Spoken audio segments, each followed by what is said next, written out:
Hey everyone, Pastor Greg in Jerusalem, Israel. Behind me are the steps of the traditional site of the home of Caiaphas. Now we remember him as the high priest in the gospel stories, and as you recall, after Christ was arrested in the Garden of Gethsemane, he was taken to this, fake trial in a kangaroo court put together in the house of Caiaphas. And remember also, it was outside of the home of Caiaphas by the fire that Peter denied the Lord. But check this out. This is an amazing view right over here. So if you look out this direction, this is a lot of real estate that we read about in the Bible.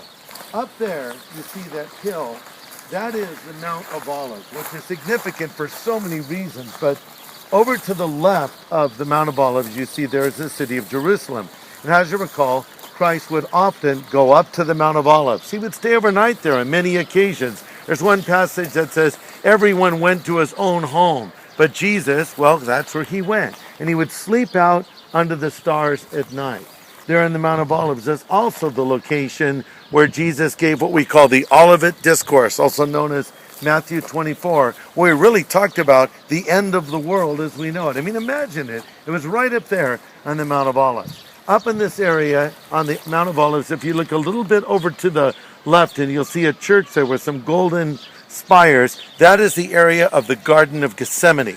That is where Christ was agonizing as he contemplated the horrors of the cross. He was arrested, brought to the area that we're in now, possibly the house of Caiaphas. Going back to the city and looking at the wall there, right over to the left of those golden spires is the area known as the Southern Steps.